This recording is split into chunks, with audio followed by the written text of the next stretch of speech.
Nyakoro mgajwang dakika ni 36 tok saa achiel mar okinyi machiegni ma en twak e chenro mar piny pile ka pile chieng' tich ariyo wajabedo gi twak kotenore kod chala mano mar piny Kenya. Waporana kaka piny Kenya ringa hinya kotenore kod weche mag siasa, weche mag ochumi e kind mamoko. Arwaki ni machiegni matai nyinga Sharon Ongao. Okinyi makawuono nyakoro mgajwang adhi bedo gi yawuot luo ariyo kanyakla kod nyar luo achiel mabende biro bedo ka tudre kodwa e studio marwa e county ma Kisumu. Ka ono tudre kodwa wabiro bedo ko waloso kode. Kata kamano e studio marwa e county ma Kisumu antiere ka gi Meshak Odede kanyakla kod Mulo Junior. Odede nyalo mna fayo ne jopiny.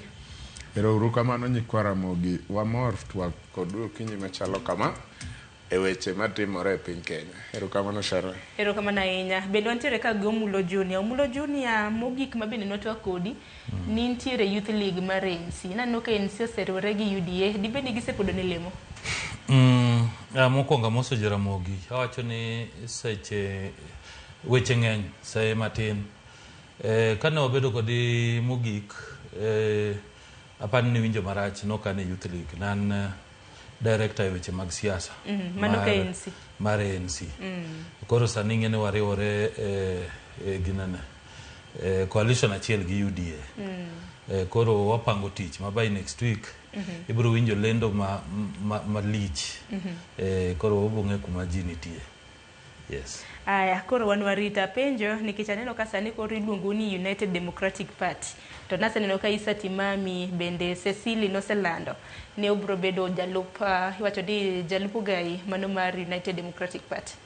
Ingende riwruok kuma riwore gi UDA iluongo na amalgamation, yani wariwore kaka party manyiso ni nitie gik mwachenjo mang'eny. Wachenjo logo, wachenjo colors to gi nying mar party. Koro mancho wacha lakini sani ane committee mantie gik mebro land next week kaka nyisi. Wabro lando party manyien kendo wabro lando logo manyien kendo ki colors madwarore mantie kaka ANC kaka riwore gi UDA. Erokamano ahinya. Chenro makamanya kor mgajwang wabro bedo kwa luo machiegni mano juma mabiro mana kaka Mulo osesingo. Kata kamano kotenore kod riwruok magol mag duond buche mopogore odiochieng' manyoro Eugene Wamalwa na yango log tich kata mna headquarters mago mag DAPK Kenya. Naneno kanyo ga jotelo mopogore bende koro nobiro kanyakla mano moriwo Kalonzo ni neno kanyo ni neno manager jalup jatend piny Rigathi Gachagua e kin jotelo mamoko. En ang'o matimore ang'o moktedre oya na sigana makama bang'e abro bedo ka winjo paro mano mar Mulo kanyakla kod Odede. Pod odong' higni ariyo to piny Kenya dhie yiero maduong' magana 2027. To kata kamano, liet mar siasa medo jimore pachoka ka jotelo maya dhodi mopogore goyo kwano magi paro ni nyalo biro donjo kendo keto tend piny Kenya e lwetgi. The party leader will speak on behalf of the party. Achiel kuom riwruoge mag siasa go chaki kawuono e boma ma Nairobi. Nyasi mar yawa yanga log tich mar duond bura mar DAPK motelege kijana Wamalwa. Nyasi no kelo kanyakla jatend Wiper Kalonzo Musyoka, Senta Makisi Richard Onyonka, maja ODM, mawacho ni ochopiro mono elo Fred Matiang'i, mana jalup jatend piny Rigathi Gachagua, mano riwore gi moko kuom jotend Azimio kuom thuolo mokwongo nyaka ne thiche oko ya pisi kachiel gi jotelo mamoko. Tutaketi. And we must not let the people of Kenya down. People asking, wewe, wananiambia wewe Rigathi, tenda tafuta marafiki. Kama huyu mtu ametuumiza namna hii first term, kwa bahati mbaya akirudi second term, tutakuwa tunavaa vinyasa. Not leave anybody out. We will not leave anybody out. And as I said, there are others coming in. As we speak, you do not see, of course, Jubilee Secretary General here, Kioni. I believe we are all together. Let's not leave out anybody. Starting a new journey. We are opening a new chapter. The formation of a new coalition that is going to form the next government of the Republic of Kenya. Fred Matiang'i called me from where he is. Na wale ambao hawajui amepewa kazi na World Bank kule Latin America, ambaye alikuwa amepatiwa agreement. Sasa ameamua atawachilia hiyo kazi, atarudi Kenya na yeye atakuja kukuwa na hawa ndugu wetu. Gachagua tiyo gi thuolono mar medo siemo jatend piny Kenya William Ruto e wi gino mowacho ni oserem luwo singo mane oketo ne jopiny. Angalia hii maneno ya affordable housing. It is the worst fraud against the people of Kenya. And it's good today I tell the country. And those are things he was telling me to go to TV to defend. I told him I will not. Maybe pia alikichwa ngumu. That housing, initially we believed in the president. Gachagua wacho ni ne ichune gi siro chenro mag sirikal mane ok ti gino mane ok onyal yie godo. Lienda kwenu usiku sita. Kwetu he was there 6 days out of 7 every week. Hakuna kanisa hajaingia. Hakuna barabara hajui kwa jina. Hakuna soko hajui kwa jina. And you would memorize, we were very impressed. Anataja barabara wakikuyu wanasema Jotelo go singo chopo nyaka debe yiero mag 2027 ka gigeno kawo telo kawaya kuom jatend piny Kenya William Ruto ka bende gisingo nywako rawere matindo mapachoka kendo loso kodgi piny owacho. Nekoronga jomono kaka chal mar wach na nitiere odiochieng' manyoro kana log tich mano mar DPK ni Awayanga bure Nairobi ka. Achako dede weche tedore siasa. Waneno kanyo riwruok mano mar Kalonzo Musyoka, Eugene Wamalwa, kanyakla kod mane jalub jatend piny Rigathi Gachagua. Erokamano Sharon. Nya neno abe tok nya ng'eyo nang'o madhi nyime nikech gima nyi yaw kanyo malong'o akia. Kata ne en buchgi mar riwruogno kata ne Eugene ya ofis manyien nikech nonengo bedni jopiny ng'eyo malong'o nang'o mane itimo burani ne en mar ang'o mokwongo kaeto siasa to kawaida kama jo siasa nitie nyaka time siasa but nya neno ka ute fwambo moko o report ni DAPK nyo ya office manyien to bende nyo giluonge ni new DAPK ma bende kuma nyo antie nyo wago mbaka gosiepe moko ta penjora ni ang'o ma new e DAPK ma ang'o ma nyo osebedo old kata machon e DAPK nikech DAPK en chama moyud e 2022 ma pok ochopo kata higni 4 to dang gichak gi rebrand new sama pod en new nikech pok obedo old to kwawe mago thenge yes riwruok to aneno ka gichalo jok ma ikore mondo oket formidable force manyalo piem gi jatend piny Kenya William Ruto kata chama mamoko ma bende biro dwaro mondo ochung ng'atgi kom maduong' mar piny Kenya to weche ariyo ma neno kanyo Sharon. Ok wanyal yudo time mar play clips gi te to kiyudo thuolo kaka janeno mirango weche manyo dhi nyime sana kuom mane jalup jatend piny Kenya Rigathi taneno ka chalna ni usiguse Mrima season 2 duogo nikech kanyi neno kwan mogoyo onge gimanyien kacha ne iwinjo ka owacho ni Kalonzo in koro ikane kura milion 4 mar Wakamba anadhi ko milion 6 moko kata boro mar jo Mlima to wadwa ni Eugene imbe ik kura maromo kama mar jo Western kata Waluya kaeto wariwore nyiso ni gik achiel kuom gik mano donjne godo kaka kosa e parliament mano miyo thiche oko ne weche mag sate kamochunge to ng'iyo mana gik moko from the lens mar kabila koro nya neno ka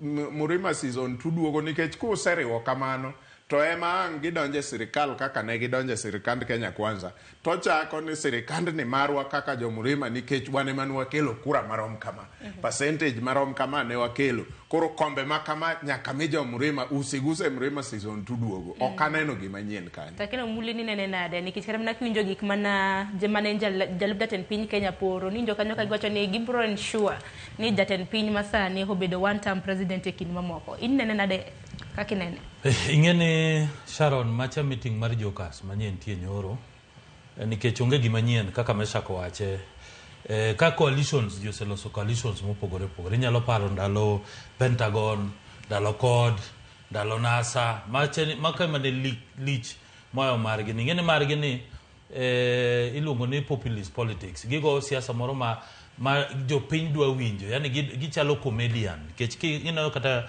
gik mane Rigiji wacho, kata ka Ruto ncha dwaro kom 2022, ji nowacho no obi yudo kom, to ng'ene macha to noonge kom, to noyudo kom no.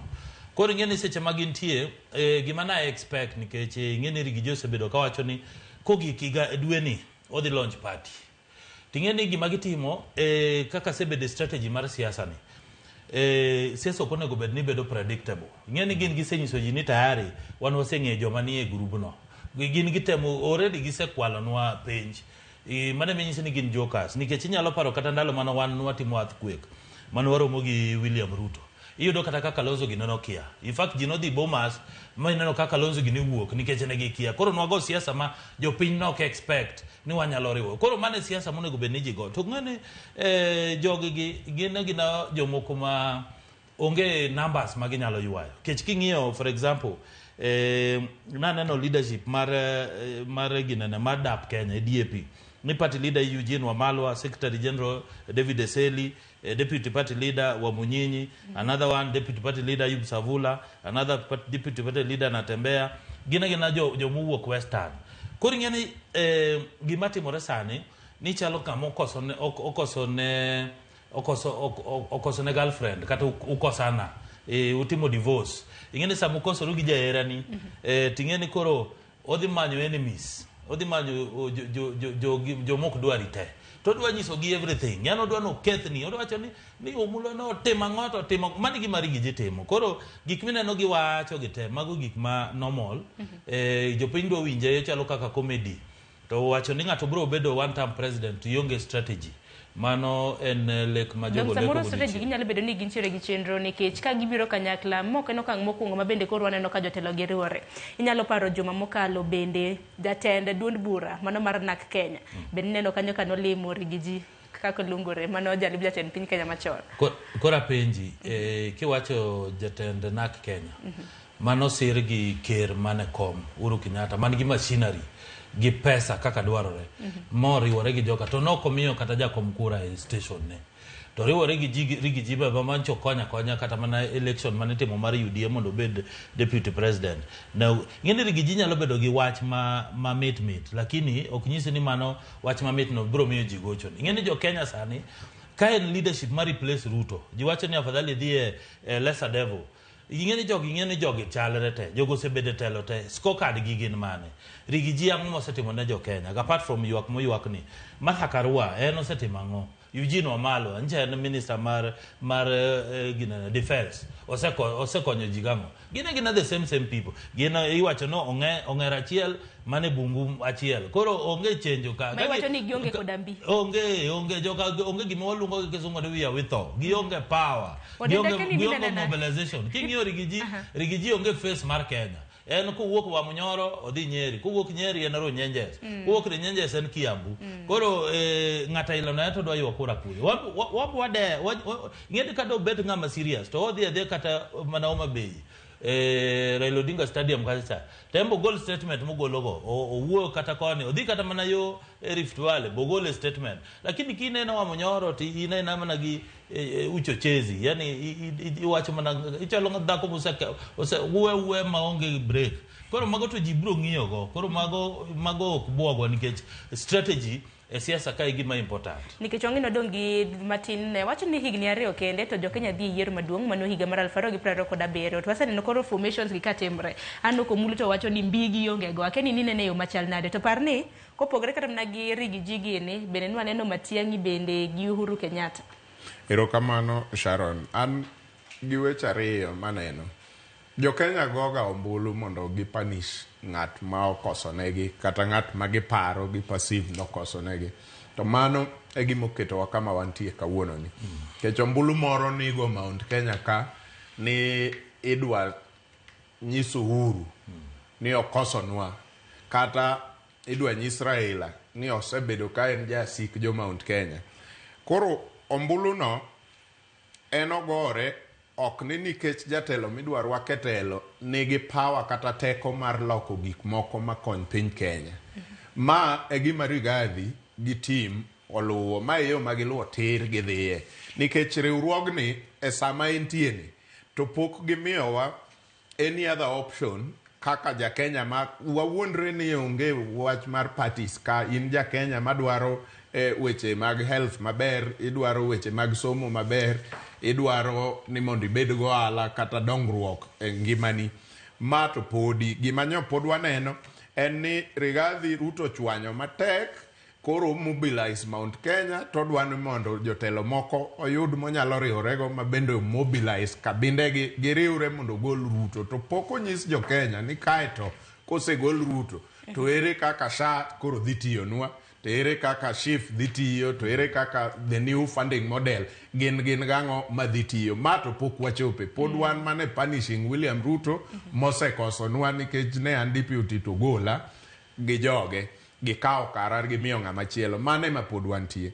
To nikech kakoro wawuoyo gi nyikwa Ramogi kata piny onagi, agombo ni wang' ni kata wan wachenji e gini matin nikech wan wasebedo ka election mora Sharon wadhiye ka wan jo Kenya mokwongo wadwaro ber ne Kenya kaeto bang'e no eka wan joluo.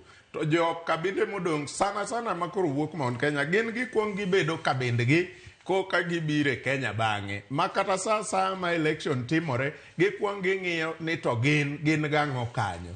Wabe kaber to wang' ni onego bed ni wakwong wang'iyo niya formation gi otimre atima. Rigathi olosa margi gi Kalonzo ginigo gi jomodongo te, Ruto be olosa miloso koni, moko bende nyalo wuok kata kia be ni kocha loso mare, jomoko losa. To onego wakwong wabed joluo to wang'iyo ni je formations gi te ang'o ma ni ei moro ka moro for us kaka jaluo, ang'o ma ere kama wadhi yude konyruok moingo modong'.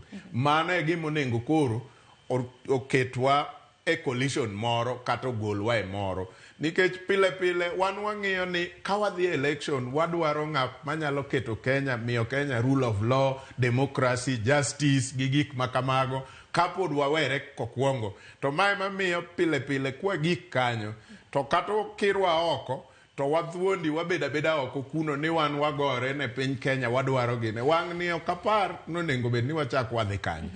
Kata mana campaign mar jakom Raila Amolo Odinga ma 2022 seche moko kata nyo nitie aput matin jaluo chungo kata kom ni wamanyo kabinde moko mondo osirwa wadwa bedo jo Kenya. Wang' ni aparo nonengo bed ni wabete kombego nikech wabe koro wang' ni omanywa. Doneno kata mana ka ng'wech osechako nikech kwaneno ka koro chama kata mana duond buche mopogore koro mienjo. Doneno ka koro chal ka gima koro samoro ok nyal wewa oko. E wang' ni wambe omanywa jomoko chung'nwa e kom nikech wan bende kanyo chimenyo ne Raila Amolo Odinga tichungo wa e kom ni kabinde moko bedi nikech wamanyo ne jakom kura. To Meshak bineno ka jotelo makoro makore gi bende nitiere gi mbi nikech omulo to wacho ni ok gin ka gintiere gi mbi manyalo golo jatend piny e yiero mabiro. Moko kuom gi onge mbi to gidwa ride gidho ngere gidwa ride kuom wach Gen Z gi chwanyruok moko matindo manyo nitie.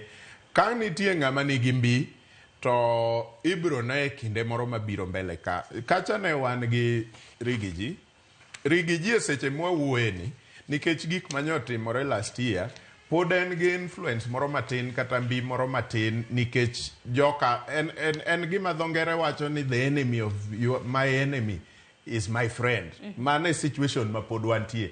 Ma adui mar adui ni en osiepni mane a situation ma pod wantie koro mbi malong'o pod ok wanyal ng'eyo mar Rigathi up to now nikech gimomiyo wacho kamano Sharon sama ne gige Rigathi gichakore ma bende miriambo nyong'enye iye ne waneno kendo ute fwambo nokwanya achiel kachiel ka wabunge ochokore mowacho ne William Ruto ni gin jatendgi sani e Mount Kenya kanyo en Kindiki ma kanye mane weche mag thicho Rigathi oko ochakore. Onyalo blame William Ruto well and good nikech maybe ne okotimo gimoro kithiche oko. To nwaneno gi wang'wa kaka jo Kenya ka wabunge wajumbe mane jopiny oyiere Mount Kenya oriwore kendo gi address press conference maduong' ka gin moingo 40 gi wiye ka giwacho ni gin kaka Mount Kenya. Sani gidhi clear ni jatendgi en ng'awa en Kindiki. To ka in William Ruto kata ka in e shoes William Ruto itimo nang'o ka jo wabunge moyier gi jopiny e area no te mosechokore onyisi ni gidwa ni itudri kodgi koluwo ng'ama chal kama. Omiyo kata ka koro wadwa blame William Ruto nikech nyogol Rigathi to gini wanyaka wang'e kama ochakore. Ma nyiso ni mbi ma Rigathi wacho pod en ichwang' mar jo Mount Kenya kaka Gen Z nogore kia jomoko nomaki abduction gi gik makamago. Ichwang' no ema pod itiyogo, to ichwang' no ok nyal nyiso mbini. Weane gik moko kwe ma wich will gi mago kapod in gi mbi wabro neno. Nikech sama tiyo gi ichwang' mari mondo a hit out to opponent, mano ok nyis ni mbina, mano pod en ichwang' moro. Omiyo mane kama kete Rigathi. Eugene pok aneno influence ne Western Kenya. Kopogore gi Trans Nzoia kamoro matin pok aneno. Kalonzo nigi mbi mare Cumberland. We give it to him. En osebedo ka kata mana sama nyo gin gi riwruok gi jakom Raila Amolo Odinga. Nyo kelo kura madirom 1,000,000 kata gi moingo 1,000,000 gi moko matin, sanja matin. Wanyalo wacho ni mano mbi nikech osekele yiero mokari adek moluwore. Bed ni piny tek kata piny yot, mano nyalo bedo mbine. We give it to him.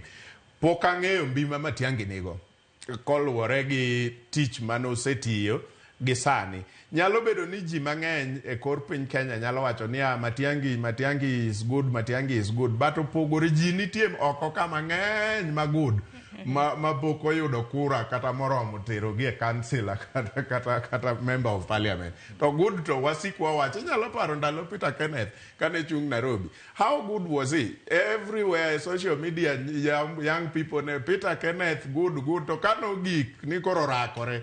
Miguna ne paro ni so good. Otemo nyando, otemo koni, otemo kila mahali, oktimre. Koro good mar Matiang'i to pok ang'eyo.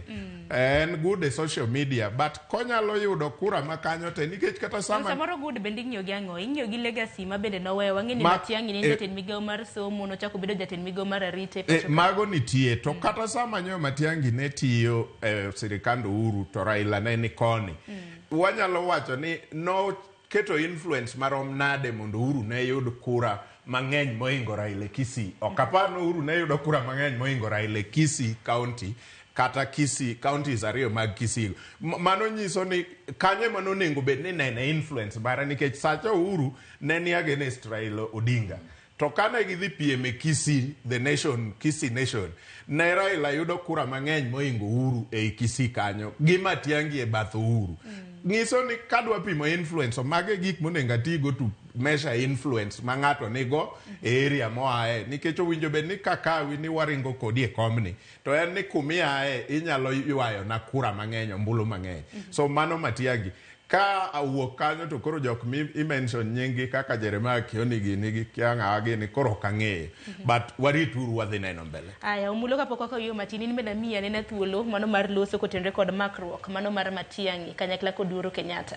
Bende no kanyalo kelo lokruok moro amora e yiero mar higa mar 2027. Ok wane lokruok mar dhi bedo Sharon. Ing'e gima timore ni kaka Mesha kowache nitie joma popular social media. Ing'e ni so long as ni Gen Z wacho ni wadwaro Matiang'i, wadwaro Mutata. Koro ing'e ni neno ni gin gi Mesha popularity gi gima timore social media.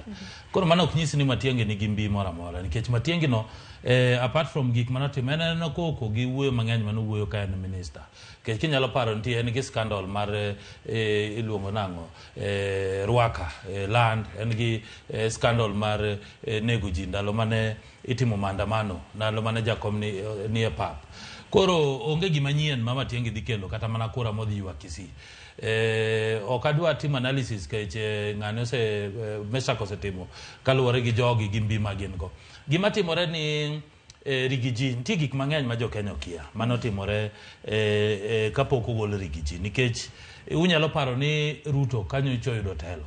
To nitie joma nigi pesa, joma mowuok e Mount Kenya mano wacho ni yudo to yudo lakini ok ibi rule. Nikech king'iyo joma osebedo power chakre ndalo Kibaki, chakre ndalo Uhuru Kenyatta, chakre ndalo Kenyatta, gin gise lead jo Mount Kenya se lead for over 49 years. Gin gise lead wa igni mang'eny. Gin gidhi 10 years, 15 years, onge ng'ama osego koko. Lakini sama jo moko nitie kacha to gichocho nikech inyalo paro taxes mancho kete weche bidhaa ma wuok oko.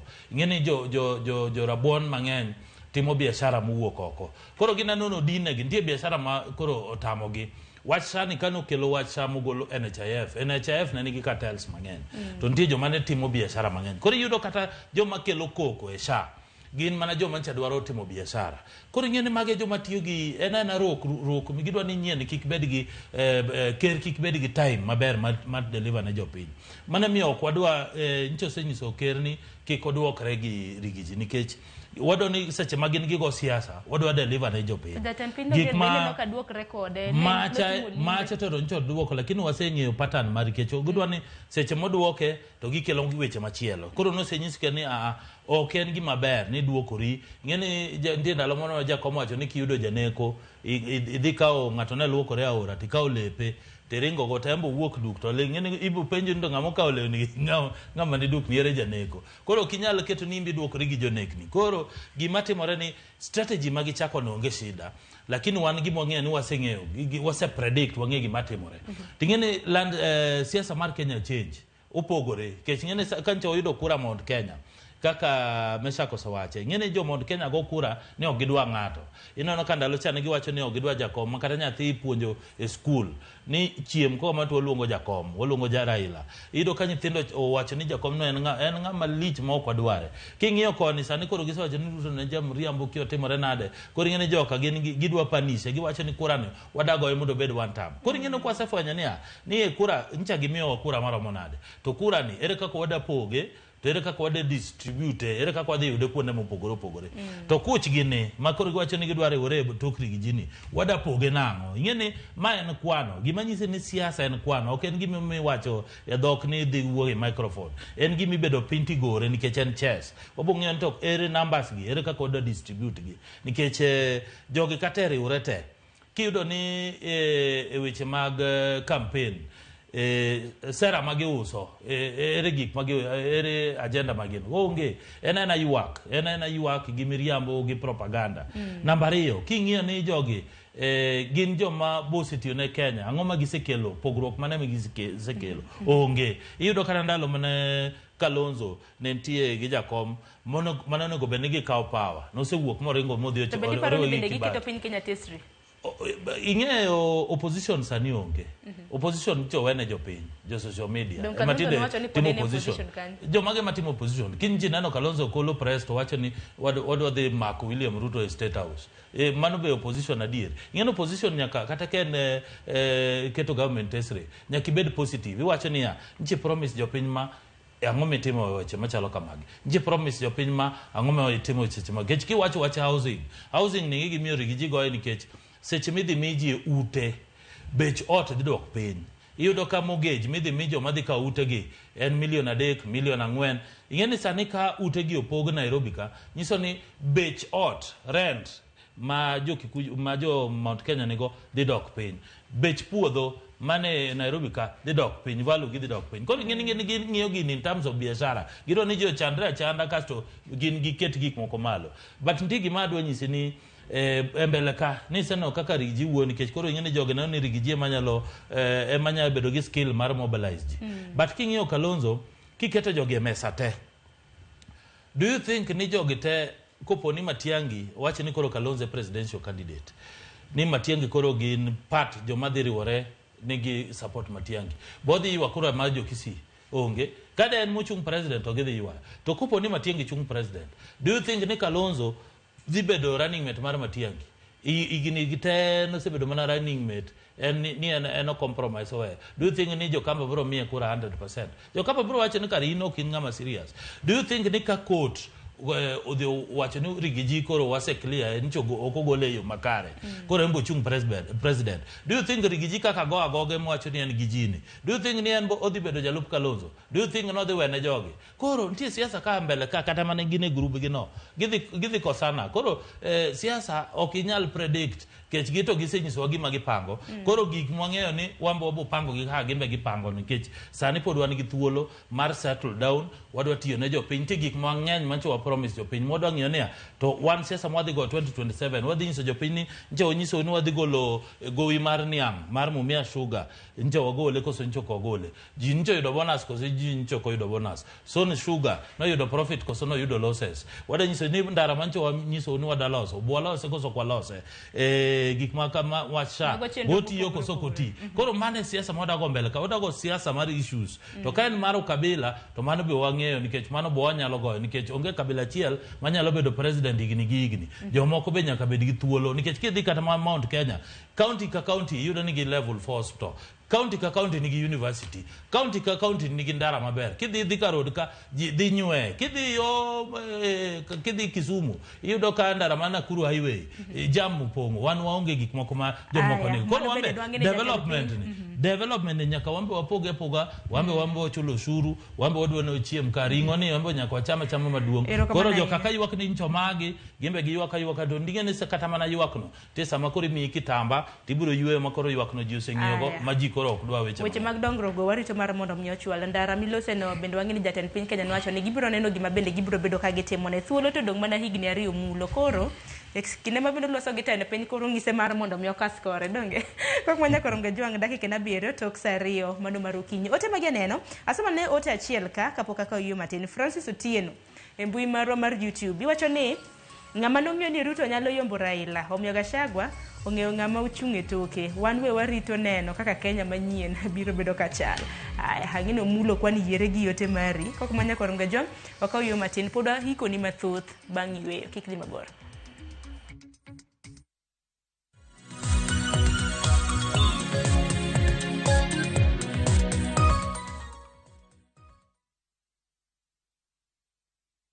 Attending the International Dental Conference in Dubai, View Travel has you covered. From 3rd to 8th February 2025, enjoy return private transfers to the World Trade Center on 4th to 6th February, return airport transfers, and a free day for shopping or activities. Package starts from $960 per person sharing or $1,370 single occupancy. Visa included. Book now, Lipa Pole Pole. Visit viewtravel.com, call or WhatsApp 0703-254-254. View Travel. Dream. Explore. Discover.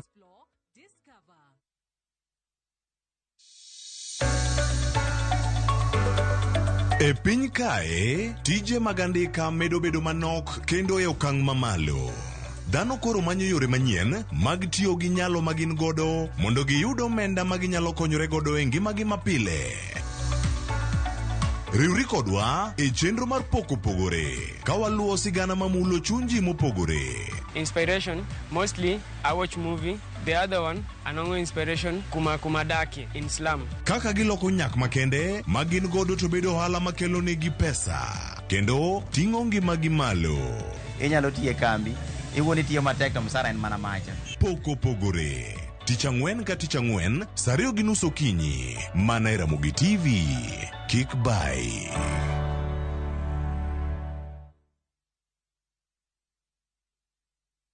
Royal Mabati Factory Limited. Kar nyiepo ni achiel kende machopo ni dwachi duto te magoyo witado mong'ith. Yud ber mag chudo ma mos kata lipa pole pole plan. Ka ichulo atamalo 40 kende to iyudo ma olosi odiochieng' onogo. Kabende chak iga manyien mar 2025 gi offers magwa modhuro. Bende wakelo ni nono maonge chudo kamora mora ma intie ipachoka nyaka e dhot. Yuanwa tol e 0722-638-883 kata inyalo timo oda mari kokalo mbui marwa ma en www.royalmabati.com. Chike kod weche mantie nyaka lu.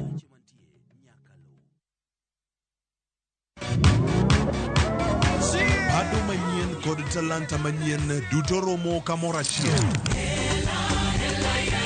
Chakre thum mag pinywa nyaka mag pinje maoko. Mae kinde maberie moloyo ma ji nyalo winjo thum mamit. Fweny jothum manyien kendo tim nyasi ne jothum muhero.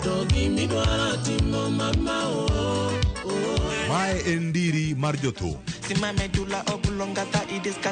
kod kit thumbe duto. Pado manyien wuok tich nyaka tich abich saa 5 onyango.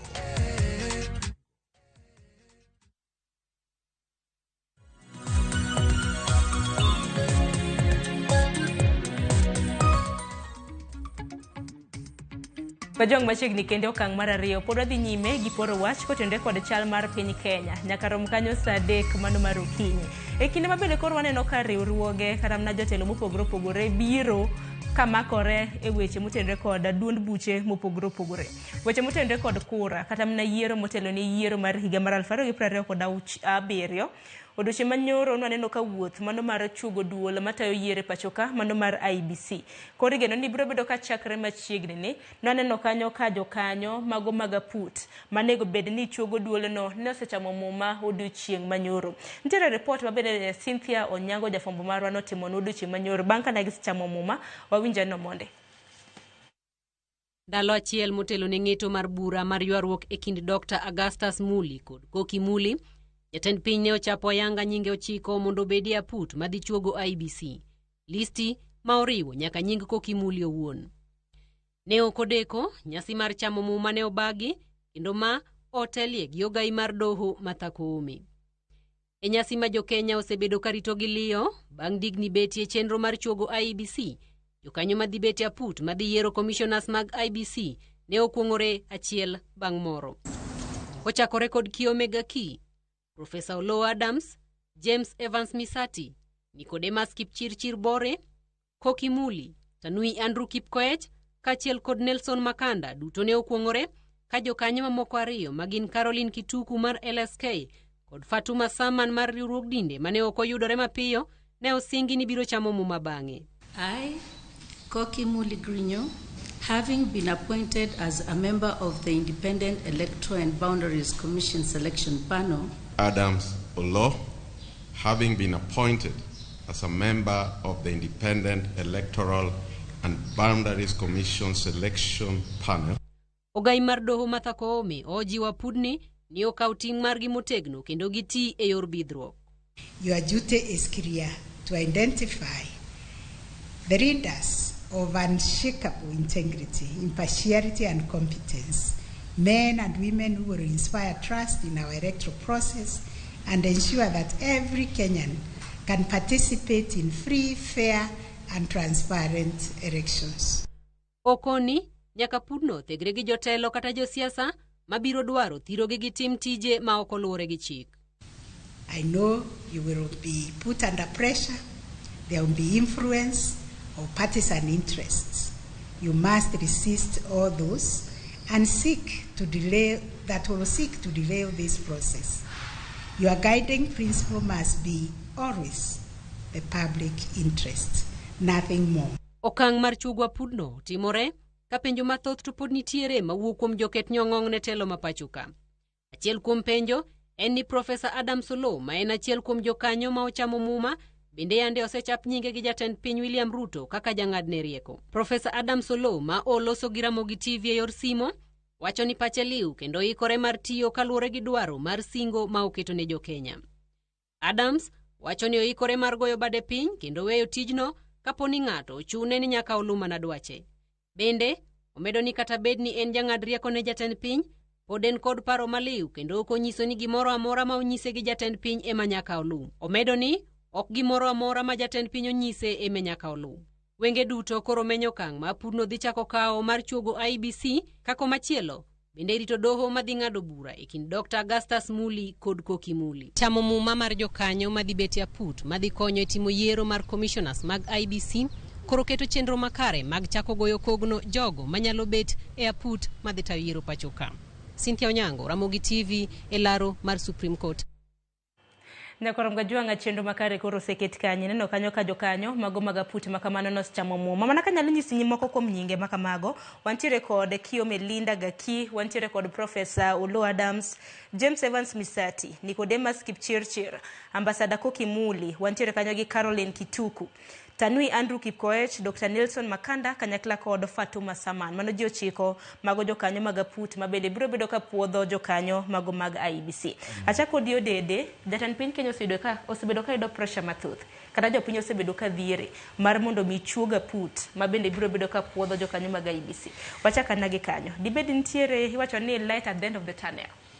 Erokamano, aparo ni onge ja Kenya manyalo bedo go paro mopogore seche gi Sharon ni IBC commissioners no nengo bed ni wasebedo go. Nikech nitie weche mang'eny wach duol mar IBC. Remember kata seche manyo wan gi ting mapek kaka piny Kenya e kinde ma Gen Z kata rawere matindo nowuok ka kwedo gik mang'eny e sirikandni. Moko kuomgi bang' monjo parliament nowuok modhi offices mag IBC ka gidwaro ni mondo gichak process mar madhongere luongo ni recalling MPs kata jood bura mane ok gipar ni otimo dwachgi kaka jopiny. To nonyisgi ni IBC onge manyalo timo mano. Mak mana ni nochopo kama koro nyo idwarwak Kindiki kar Rigathi, to IBC nyo yudore manyalo timo vetting ma ter ng'ani.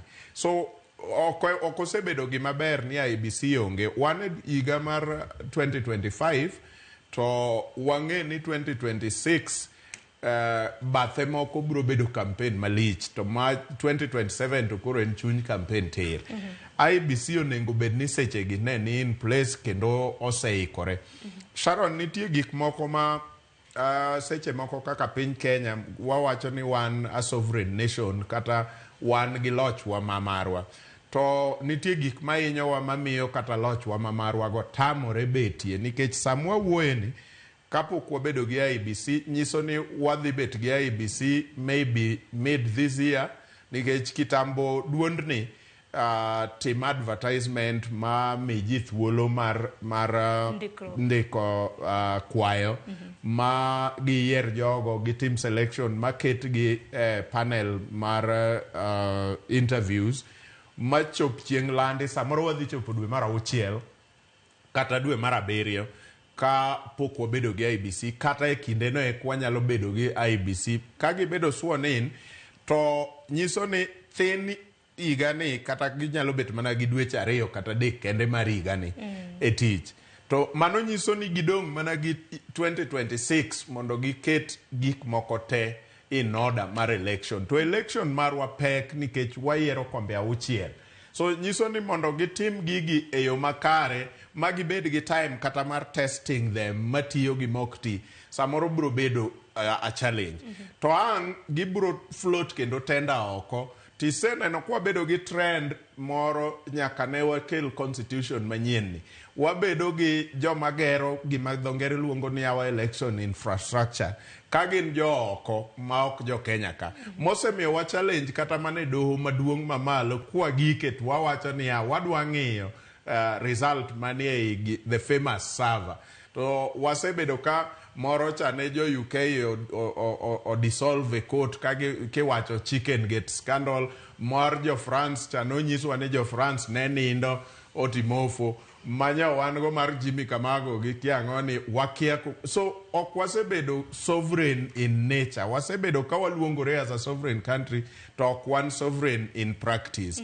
To magi timore nikech wadhi election ka wan ga hari. So sama wan gi hari nyiso ni pinje ma oko kata joma oko go ema nyalo kelo nwa infrastructure maduoko chunywa ni ma wanyalo tiyogo. To kadine wanyalo timo gigo kata kendwa wan kata gi kembe kama nyalo timo gigo. To mano ne timore kadine bed ni wan gi IBC in place ma kagitieko election ni ma jatend piny Kenya ochako tich to IBC bendo chako tijgi kagi kore mos to nitie enough time. Mak mana ni sani kamwa gike to wadoka kacha nyaka bi wabwamany mana jobo oko ema bichak timonwa gigo maybe wabro gike do kendo manyokalo ni nyotimnwa gi jo Greece. Aparo ni wang' ni samoro wadhi yudo piny machielo to kapar ni en gimo nengo bende wanuoyo pile ka pile yiero ka yiero. Akeno mbuleni nene de kapo neno ni thuolo nitiere kata wuoyo nikech sani kata mnaka waloso kata mnaka poko chu kata mna IBC par nitiere wards madiro maberio maonge kod representation to bende wantiere gi constituencies ariyo mano kar chungod bura ariyo Banisa naneno ka jaod bura mare ne otho Ugunja kacha naneno ko Pio Wandai no milemu mano mar cabinet secretary din bedo machal nade nikech kinde makori chugo IBC ni weche ng'eny voter registration idwa ngi boundaries kieo kaka nitiere kinde mamoko. Ing'eni jo Kenya poko yudo ratechgi nikech ing'eyo weche mag IBC time onge nikech gionge time mag dhi prepare nikech ng'eni tij IBC ncho nego bed ni gitimo boundary review mano nyiso weche mag mipaka tinyiso joma ncho nego bed ni medo ward joma ncho ni medo constituency idwa ng'eni to ji onyuol maromo nade nitie jo kura madhi go kura mang'eny monego bed ni medo koro ng'eni mano ok otim kendo onge time.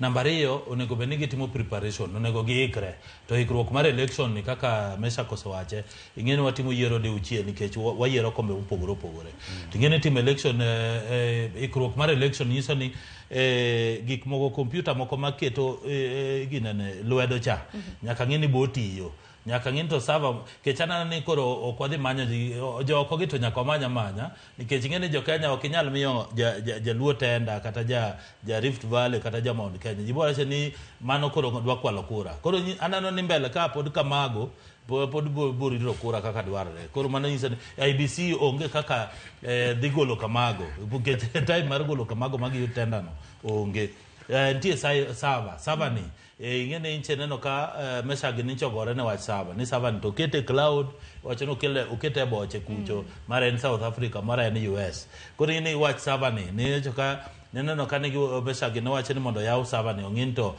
algorithm moko mano otemre kwano moko matindo ka bejo IBC bodhi yudo time mar yaw server ni magi ng'ena ang'o matimore server ka koro mago gik ma osedeko ting'eni ker to ncho seketo koke weche mag panel mar yiero IBC kaka onego bed ni yiero IBC to nano ni jo kocha jo Azimio ko otelne gi Kalonzo Musyoka no otero wache do nikech jo Azimio no yiero Agustin Muli to gimbe Kalonzo wacho ni gin gidwaro koki Muli mana no ko kawo muma cha koro ng'ene wach mar do ni oseyuare ting'eni ker nyaka oriti ta weche mag do ok onyal yiero ji to weche nie disputes nie court koro ka jogi osechamo mumani nyaka bing'e Sharon ni jogi ok owuok e boche jogi owuok e political parties aneno ka nitie jo UDA nitie jo ODM kacha nitie jo kanisa nitie jo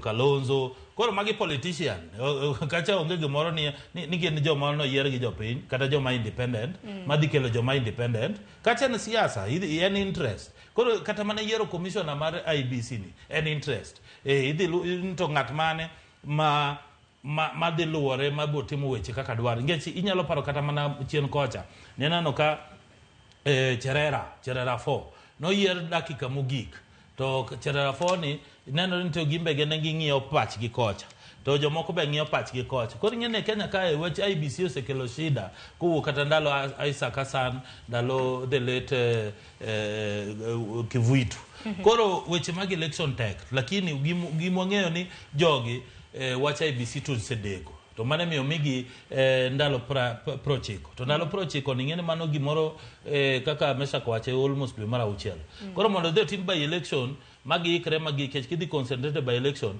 mano nyiso ni kendo gilando by election ni dhi kawo days nyaka mijo ka ndalo mar campaign mano nyiso ni higa manyien koka gidwa chako ikore to ng'ene mano miyo nyisi ni jokocha gin jokas nikech gin be magi delay process ni gimbe koro sani gin gigo dhoge to gionge strategy to dong no margi dong gin mancha Agustin gi ko Kimuli gin jo Azimio mancha yiwa no gin mancha gi delay process nikech ker ncho siketo koke gini ncho se yiero jogi chon ang'o mancho timo dong joka mano tero wache ko edo koro ok nyalo wacho ni kere mo delay wacho ni aya koro dani wang'e gi wang' machielo jogo eko mabende no sidhi jogo eko mabende nitiere put mago mag jokanyo mabende biro bedo ka puodho jo IBC nano ka moko kuom jopiny nitiere kod ng'ur mano mar listi mago mag jokanyo ka kuom ranyisi kono ng'iyo kata mana Professor Adam Solom mabende TV mara Muginwa loso godo ineno kanya en bende en jalno mabende chiwo rieko kata mana ng'ado rieko ne jatend piny nochako anene kende o listi baka mane kind mamoko Mesha Kudede okane rach mantie akipenja ana wuon okane rach mantie nikech gini en gima chik oyie tek ni chik mar piny Kenya ok otamore gimoro mano en gima owinjore inyalo timo moko nitie minyalo tim kwa hiari but kwaneno formation mar duol aput matin madhi yiero duol mar IBC nitie political parties madongo ma nie parliament ma chik oyie kata chik owacho ni mondo okel jok mabede aputno. Kaka Ambassador Muli okel gi Wiper Party gi Kalonzo Musyoka. So ere gimarach ka William Ruto bende ma party leader mar UDA bende okelo jogene, Raila Odinga bende okelo ng'ate, kamano all parties represented, manyaka kanisa okelo, mak mana ni kanisa na ema ang'e ni onge kuonde makamago. SDA one yorwa one ema okwakel ji abilago kuonde makamago. But the big question en ni be owinjore? Yes, owinjore nikech chik okodagi. Chik owacho ni mondo parties manie parliament, minority parties okel ji marom kama, majority parties okel jo marom kama, kaeto parties, political parties kata duond od buche maok nigi ji ei parliament bende oyier representation margi mondo timre nade obed kanyo, kaeto faith based gi jok makamago. So anokane pek kuom ji abila Adams Ologi ni bwede aput kata duol madhi kelo aput madhi kelo duol mar IEBC. Wadwacho mana neno kaka gibiro bedo ka gitiyo. Neno kanyo ka Chief Justice mano gai mar doho Martha Koome bende notelo ne nyasi mano mar chamo muma mago mag jokanyo mag aput makamano. Ka bende kwayogi mar mondo mi giteme mapiyo gi kaskorgi mar neno ni chenro makamago odhi e yo makare. Koro waketi mana wenge wa geno marwa mulo to nacho ni chakre higa mabire masamoro nyalo bedo ne tich biro bedo kachakore e yo makare. Thuolo bende nok nikech yiero bende nitiere ka, yiero mar higa mar 2027. Kopore gi mano weche motendre kod doho odiochieng' manyoro bende ogai mano mar obila Kanja nanek bed ni chopo e nyim doho nyakwaram Gajwang'. Kata kamano jokanyo magi wacho ni lawyers okinde mage ema bende notimo ne representation e doho kaluwore kod cases mago mag jogo eko mabende osebed ka endhiyo.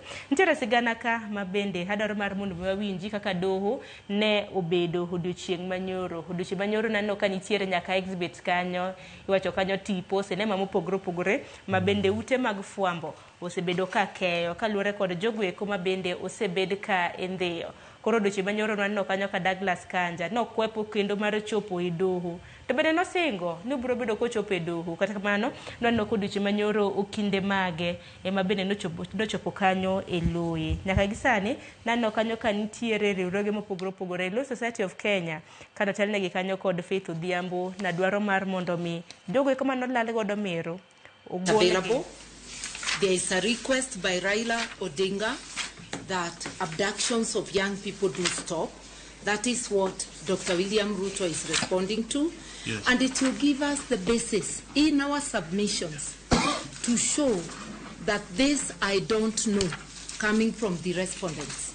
Yes. It's not true because the entire state up to the highest level, if you, my Lord, denies us that footage, then we cannot be able to make robust submissions, especially in the face of refusal by the duty bearers to come to the court and say, this is what is happening.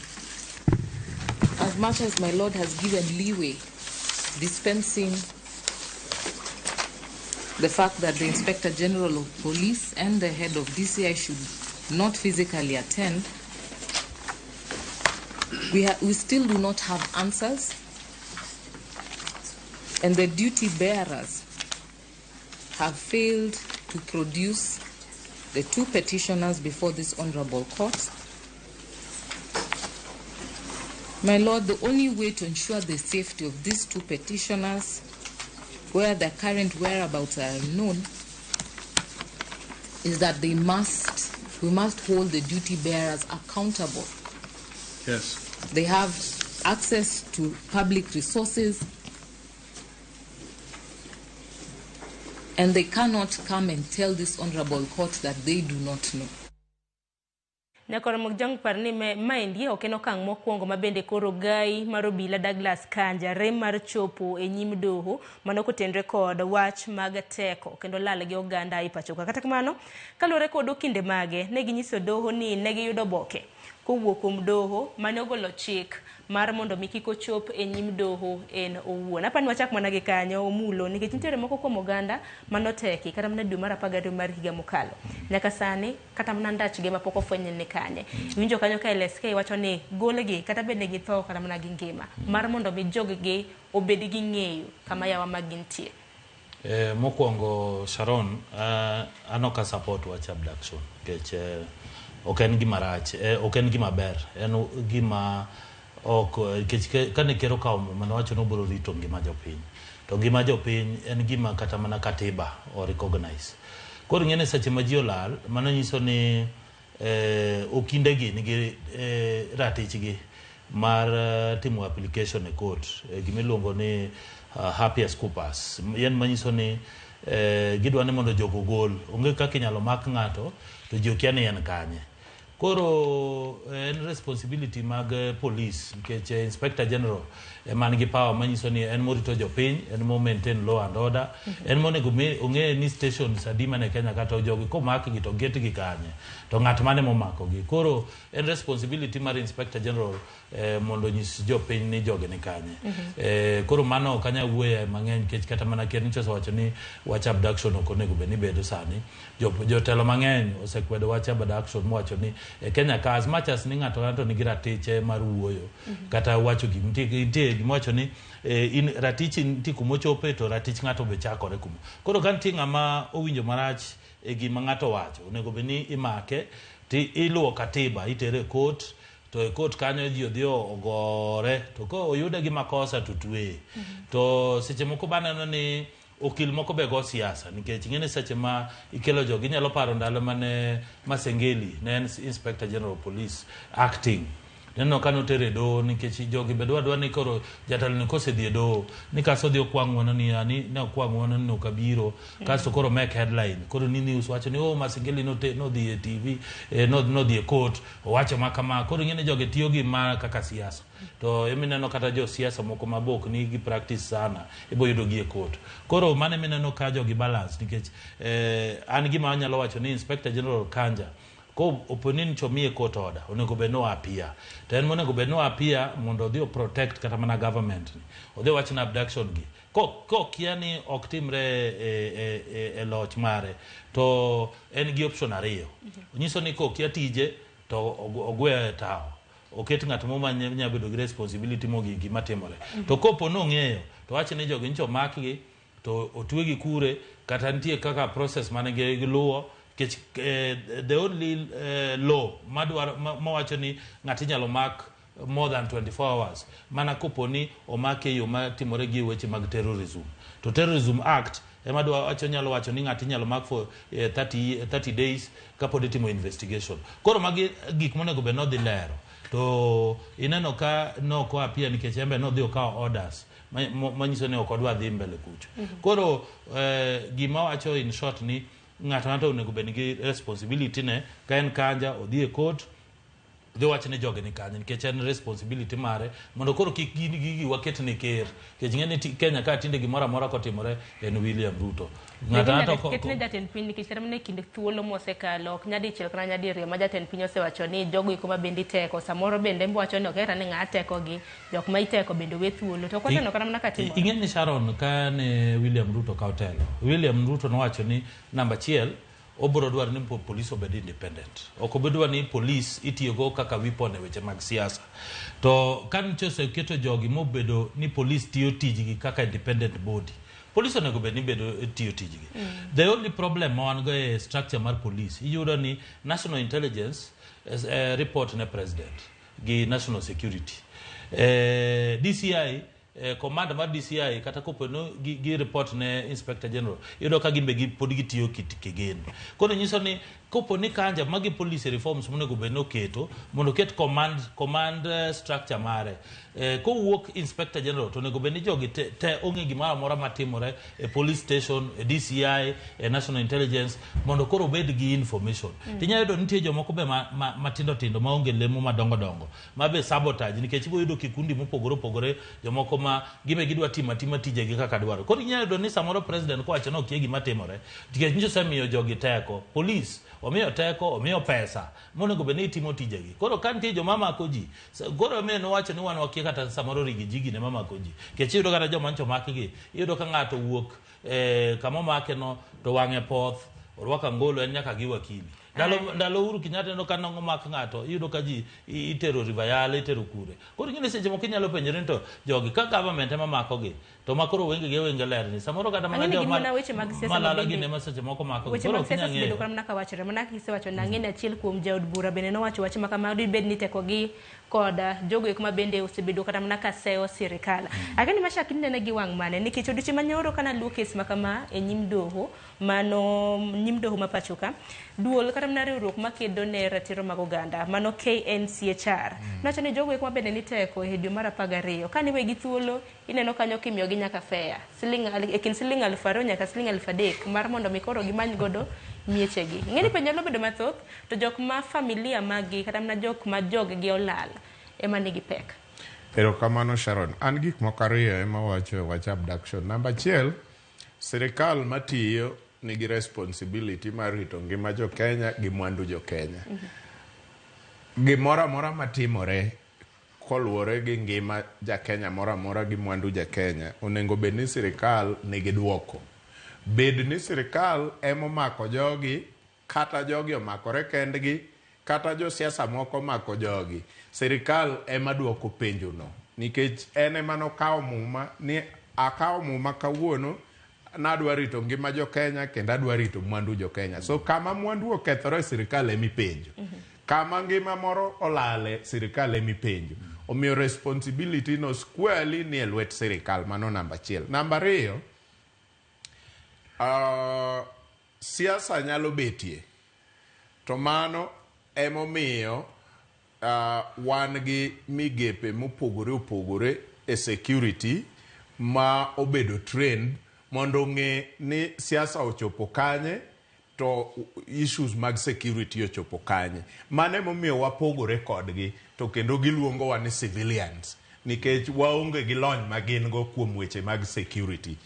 So mogik police mama to nengo ayie we can be quoted. Police ose support wach mar abduction e yo mamalo. Gimomiyo wacho ni police ose support nikech gise behave sama ne agency kata ni oko ka kuma ne gini ochakore malich ahinya. Ne gibiro ka gin bende giumo wenge giumore koro ng'eyo ni ma police mameko ni koro police to machacha to koro ng'at ma dwa timo siasa gi meko ni. Koro tek, koro nyiso niya nikech police omiyo jo maundu moko thuolo.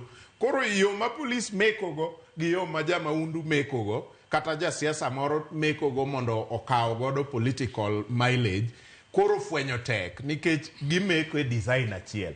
To kadine police meko e lony manyasani e yo molony maber makaeno mulo to wabiro ni Mr. Mulo wabiro maki ne wach makama gi makama. One police ng'ane mae namba na wadhteri e police station makama makoro jodalau kata jok mane ungo ong'eno mulo to no maki to tere police station makama. Lawyer ni nyalo luwo bang'i kuno ok in ng'ama olal. Nyiso ni ka ng'ato obiro meko e yo mopogore gi mano to jopiny nyalo ng'eyo kendo ringo dhir police ni ng'ate cho mak gi jo maundu makama mopogore gi police. To nikech police ochiwo oyawo rangach maduong' mar meko ma e yo machalo maundu koro jo maundu be nyalo donje. Emomiyo awacho achako kawacho ni police o support wach mar timbe mag maundu gi e yo mamalo ahinya. Maybe gi support without knowing ka ok ging'e ni gi support. Maybe they knew. But kadine gimeko gi lony to dine onge ja maundu manyalo dwaro bende meko nikech ibing'e ni mak mar maundu mar police to onge pogruok e kind meko go. Dino kseo bila ka dina beni meko mar atero nikech bende meko bende ke maka ng'ato kapo nono yudi gi ketho nego bed ni ichopi nyim doho e kinde thuolo mar seche 24. Wach mabende okwasebedo ka timore kata okwasebedo ka waneno ka timore. Kendo mulintiere kod wach madimede mano kapok wadhi thor wach machielo. E wach mojo marwako mask ano kanyal support nikech ng'ene weche mag siasa betek nikech ingene government president yudo briefing mar intelligence kaka gik moko timore. Tiyudo ni kata mana maandamano majitimo iyudo nitie joma genuine ng'ato wuok e ot mowacho ni en gima kama ojoge odhi wacho kaka katiba dwarre. Lakini nitie be joma undu ma ji odhi obedo piny moloso ni un tiju en dhi wang'o kama dhi timo kama. Koro ing'e ni police operations ok inyal comment nikech ok an police. Nikech police emong'e kaka gimbe gitimo tijgi.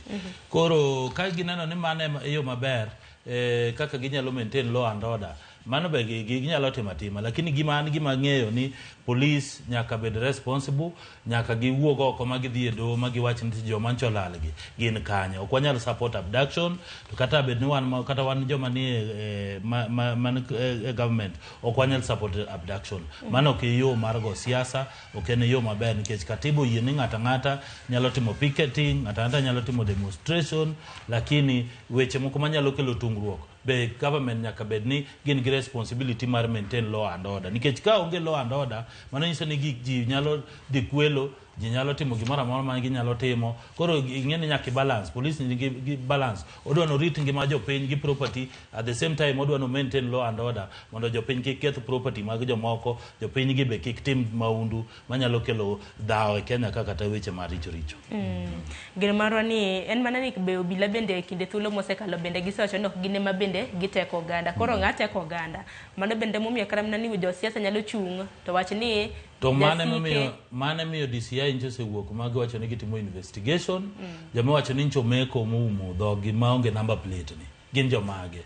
Koro kopo ni git conclude investigation magi yudogi, giboro nyisa ni magi joma ncho fwenyo ni gin police, gin joma undu ni manche gimako jo Kenya kendo gipando. Aya, kapok sa ng'adwa nyakwar Mgejwang nikech wadonge matine dakika 15 mondo watik twak makama. Odiochieng' manyoro jalup jatend piny mano Profesa Kithure Kindiki nobedo kod romo mano mar 26 mano mar IBEC, romo mabende noywayo governors mawuok e counties 47.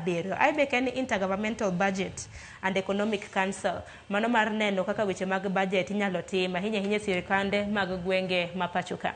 Nitiere report mabende Walter Nyambaga nolosonwa, wawinjana bang'e wapurana wach kotende kod romo mano mar 26 mano mar IBEC. The agenda was all counties. E kinde romo makelo tudruok e kind 10 counties kod sirikal mamalo mamenyo dongruok ochumi to kod budget.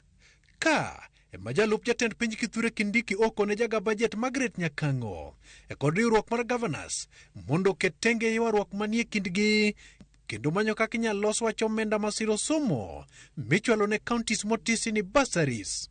Matimore kinde ma governors osebedo ka wuok Palawang'a kod jaga budget Margaret Nyakang'o mane odiyo ne governors dho fuko e witiyo kod pesa makamano. It is normal for us to have differences of opinion on a matter. What is not normal is to attack each other or to be confrontational. I know we have some differences of opinion around the issue of education support by county governments, which is part of today's agenda, and I'm sure will find some consensus around the issue one way or the other. Romono uyango ni romo makende biro bede kinde migawo mar omenda papacho ka machielo mar somo to kod riwruok mar governors mondo bed kod twak kod Nyakang'o e wi kaka omenda mag bursaries masiro somo ibiro ng'ingo mondo kony jopuonjre. For the earliest opportunity next week where we can convene the various actors, mainly county governments and parliamentary leadership, to resolve the issue of county government's additional allocations bill. E kar jot mar jalup jatend piny Karen Nairobi bende bang' bilo wach ka ema jotelo go ochopo e winjruok mondo od bura mamalo to kod mano mar Senate kanyakla kod duol marango pok madhi ne counties CRA mondo obed kod winjruok madhi ng'iyo kaka pok mag counties chalo e kendo kaka ibiro ng'enggi ma onge ng'ur kata ywak. We don't expect to agree on day one. And the purpose, therefore, of today's meeting is to try building consensus, even as we approach the next financial year, on how to share the revenue between the two levels of government. Disbursements, as you have mentioned, we have two tranches of disbursements that are in arrears. There is about 15 billion for 23 counties relating to the month of December, and 33 billion thereabout for all the 47 counties relating to the month of January. I'm hoping that the CS Treasury will discuss that. Sirikal okonyo keto maine dongo chumi kendo yaro yore mag yuto moting'o weche mag pur, chirni to kod tije ne joma tindo. The indicators of macroeconomic stability are beginning to coalesce and stabilize, and that is good for the economy. Walter Nyambaga, Ramogi TV. Korongwa jong mano lalruok kata mna romo mabende nobedo karjot mano mar jalup jatend piny mantiere Karen Buore Nairobi. Moko kuom weche mabende nagilalore oriwo pok mago mag basari. Ing'eyo ni nitiere kata mna ywaruok makoni kod kocha. Governors bende osebed ka iseyo ni pok magi mag basari mabende gisebedo ka gichiwo ok otenore kod chik. Mano kaluwore kod Auditor General ma pacho ka. Bende kopogore gi mano, pok mag omenda madhi ne counties bende nachiel kuom weche mabende ne gitwakie. Aparo ni wacha kan na pok mag basari. Jomage bende beni chiwo basari. Ipacho ka inyalo paro Auditor General nowacho ni pok mago mag basari mabende osebed ka ichiwo gi governors ok owinjore kendo ok oluwore kod chik. En achiel kuom weche mabende ne gitwakie. Achako Dede. Erokamano. Sharon, pok mag basari an kaka japiny anyalo wacho ni kaber to nengo gol kata kuom wabunge teri e county nikech ward ni machiegni gi jopiny kabisa kendo e ward level yot ng'eyo ni wan gi nyithindo adi e ward ni mane high school, wan gi nyithindo adi mane university, wan gi nyithindo adi mane prime. Yot ng'eyo gi e ward. To constituency koro yudo ka constituency moko nigi wards 5 kata 6 to gin overpopulated. Aparo ni Auditor General kato ne okan akmana Manuna control of budget control of budget, sorry. Aparo ni kato no luoro mana wang wabunge. Nikech kata mana chik mawacho no. Sani wabunge no odhi amend gik moko mowuok ni koro NGCDF ni gin gionge gigine fund no gin mana patron mar fund no. To ere kaka inyalo oversight fund ma ine patron kendo nikech pod oversight mar national government ni e lwet wabunge. So anto kipenja tanyalo wacho ni afadhali ne wagol basari nikech the basic the bottom line en ni basari jidwaro mamano to kik wawuondre kata bed mana control of budget. Jopiny dwaro basari kendo it is budgeted for during the budget.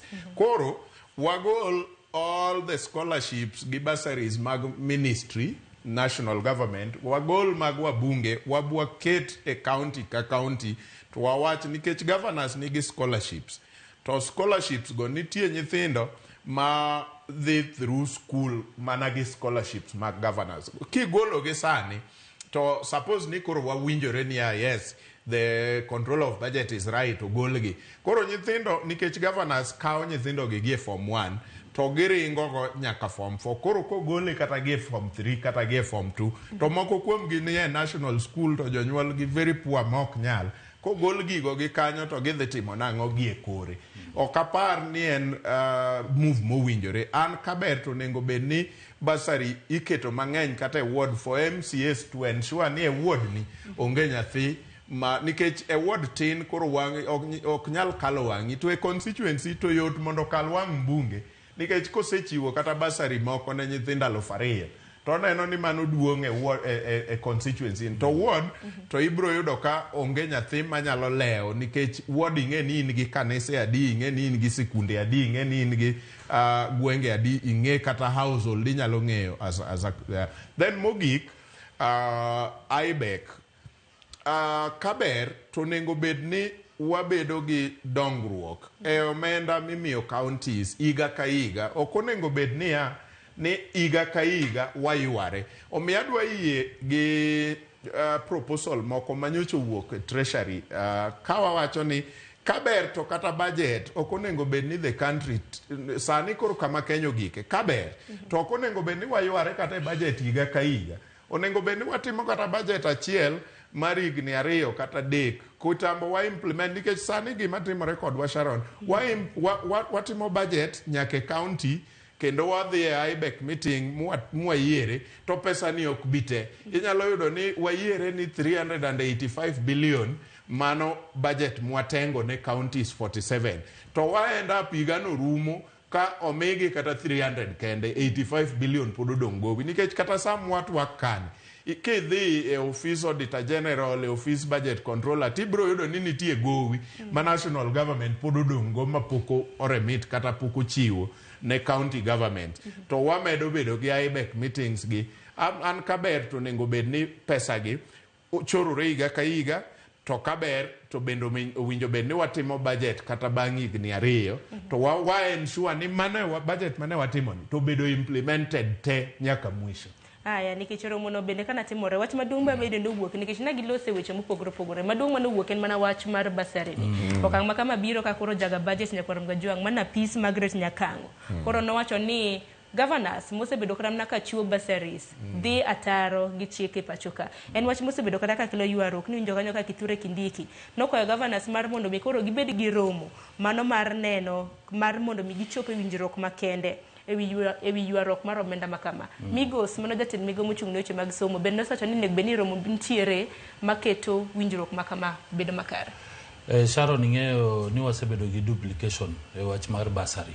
Kechero ni MPs pogo basari, women rep pogo basari, MCS pogo basari, national government pogo basari. Koro ing'e ni pesa gite kupo no riugi nikech iyudo ka gigi seche mokitiyo kodgi yor siasa.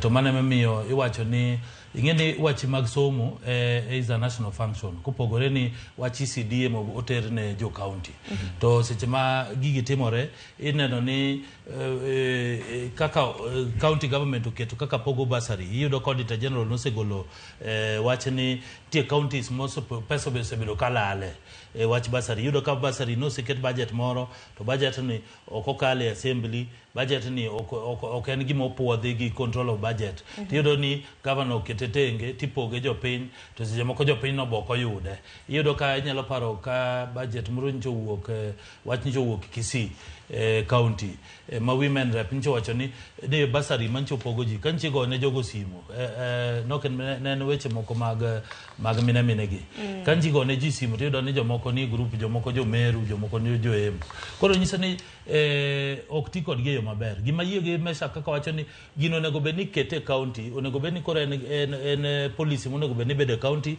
mondo dhi through MCS nikech MCS emane ward monego beni pogo basa gin maging'e joma chandore gin maging'e joma nyithi kiye joma inyalo mi basari minyalo timo education maber kata kopo ni MPs bedo to MPs ki budget go tere county MPs binya pog margi to gibe gipogo ma gidwar pogore koro weche mag IBEC ten gima ber nikech en winjruok mar national government gi county government kato bedo ni county government gin independent tingene nyaka bed ni giwuoyo gi national government kamo ka yie gi Meshak ni wacho ni nitie gowi moko ma national government pod nitie go government mar Kenya Kwanza okane keto poka winjo kopo ni go nitie to government osechulo te to gima timore manyalo paro ne Meshak ni auditor general ncho wacho ni counties mang'eny oyudo kapok otiyo kata gi pesa gi mar development ma counties governors mang'eny yudo ka pesa pod ni agulu pesa monego bed ni itimo go development governors mang'eny yudo ka nigi account mar dhi 200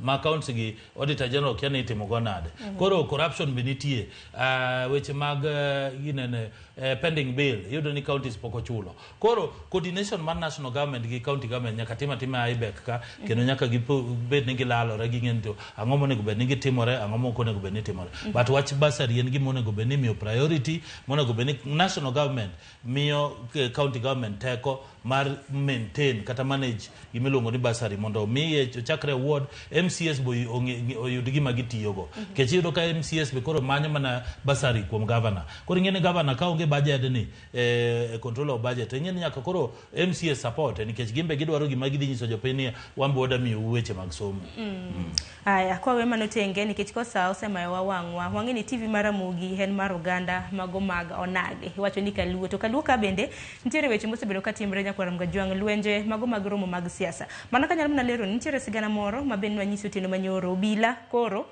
nono tulo mane muche kinde kweth ariyo mar rawere heliel moro manotimore gweng' ma Kabuor mani East Kamagak ward e kar chung od bura mano ma Kasipul. Komanda mar obila mano mar Achonyo South Philemon Saera wacho ni tulono ne omuoche kind johera mago mag jaod bura ma Kasipul Ng'ondo Were kachiel kod jalar komno mano mong'ere kaka Philip Aroko. Bende tendo obila wacho ni josiasa ariyogo ne rik okow gi rowere e liendno kendo ma bang'e to lokre paw lweny. Bende koro Saera lero ni kweth achiel ne otemo riembo jowetegi e kom gino mane otugo lweny kendo mokelo hinyruok. Mamoko kuom gi nyakor Mgajwanga ma nyaka sani yudo thieth e osiptal. Nyamburko bende ne oto. Mago weche ma bende natimore odiochieng' manyoro e gwenge mago mag Kasipul. Adar mar mondo mi watiek gi wach makamano nikech en weche ma bende timore e gwenge mago ma Kaluo. Kopogore gi mano bende tulo mosechako muoch laro kombe kosa anang'o dibedni en ng'wech osechako mana gwere to dhi to yiero pod odong' gi higni 2 kapok yiero chopo koso dibed nang'o. Achaka ne kod odede gi wach ma coach ma bende notimore e gwenge mag Kasipul mano odiochieng' manyoro to timore liel. Erokamano Sharon. It is regrettable gi dho ngere ni watamore golo weche mag lweny e siasa magwa ma Kaluo nikech moko kuomwa wang' gi oyepo yudo ka siasa ma Kaluo dhi mana nyime kamano. Kinde mana dongo ne wan rongo kapok opoga wendo gi rongo. Ne en lweny kinde ka kinde kind Dalmas, Aluoch Polo, ochako biro lweny e kind Ochilo Dalmas, ochako kind Obado Ochilo, sani koro donje kind Nyamita Ochilo and all that kind of things. To waneno gi e gwenge mopogore opogore en moko kuom gi ma koro waneno lweny ma dwa wuok e kind Ng'ondo Were gi jok ma dwa chung. Ere gi mochuno ni nyaka lweny beda. Ang'o mo ochuno ni kamanyo kom mibetie to nyaka wagore agoya. Gini ok en gima ber to kata mana ojende wagi. Bende seche moko koro nengo bed ni chung'ie gi chien matin to ng'iyo kabe I deserve tho ne ja siasa madwaro kom kaka koro nyo waneno pichni moko ma samoro wanyal kete mbui bende ok nyal keti e wang' jowi kama ka otong'i kata koro ja siasa ni mi pesa dini kech no tong'i. Is it deserving? Ben gi monengo bed ni tong'ine kaka koro an ni dang' itonga kata ne William Ruto kata dang' itonga ne Raila Odinga ok kama ok timre. Jowa onengo bed ni koro ng'eya ni yawa wasea mabor nikech kata national politics Sharon wawacho ni gik moko sani ochenj. Jaluo wacho ni ok wachak wadoge ndara. Jaluo wacho ni ok wachak watim gik manyo timore chien ka nikech wan sani ka wach jakom Addis osedhi through to koro wan international citizens ok wachak watim gik mitimo e gwenge maricho machalo kamano. Ong'ondo nyose declare himself ni en ogai ma milambo. Idwa bedo ogai nade ka ok inyal kweji? Ogai en ng'ama igayo weche maricho madibi e gweng' kata madibi e kor piny. In ogai wa kendo wayie. To ka nitie ng'ama dwaro komno, nitie tich misetimo e kor gwenge ma Kasipul. Siemne asiema jopiny tich misetimo kata gi CDF tich misetimo kata bunge koponi in gi miswada moko misetere bunge. Lernegi alera ni mae tich masetiyo ne jo Kenya, mae tich masetiyo. Bende wase johera mago mag jo siasa nikech kinjo na gino iroma bende komanda mar obila mano mar Achonyo South na wacho. Owacho ni kweth achiel ne timo rembo jowetegi e kom gino iroma bende nokelo tulo tikini mana liel. Wang'eni liel. Ere gima mitamo ji liend ng'ato ni ok gibiye. Ok ithomo ni tam ji liendi kik gibiye. Mar ng'ato wetame ji. Omulo in di wach nango. En gima lich ahinya ni e piny masani ma ji tinde somo, ji tinde riek, ji ong'e gima timore e piny kae. Ni pod ji gore ni gunship ni e siasa.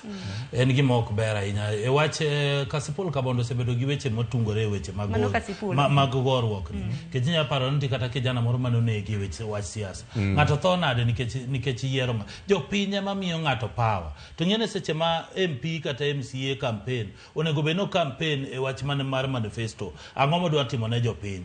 To jopiny odwa konyo jopiny nade. Sani pok wachako siasa. Ji onego bed ni sani MP onego bed ni concentrate ground. Onego bed no konyo jopiny. Oganda jopiny ndara, otimne jopiny gima onyalo timo weche mag education, weche mag health, onego olos ne ji hospitende. koro dhi e liel no koro dwe chako goru en gima rach chone mana neno be mane gima neno ka ne rach na anyalo paro ok anyalo wacho od burano ok anyalo wacho chamano lakini ok anyalo luongo nyinge lakini nitie ndalo mana ka dhi e siasa kimoso ng'ato kaka koro mesa korwako sutni iyudo ni hag ng'ato ka yudo ka beti ni ng'eye ipenje ndo koro mato siasa mane ing'eni sani ok onego bed ni wanego ng'ato ni ji negore ne wach siasa kopo ni no gik ni koro ji dwa bilore matin giti kata nyaunye wacho no chwad ng'ato nyaunye bete berber lakini negruok ni koro ng'ato ting'o beti ng'ato ting'o bunde mano ok berber ing'eni kata nyaunye omulo podi yango keto ing'eni at least obede mama berber obede mama berber lakini koro ni beti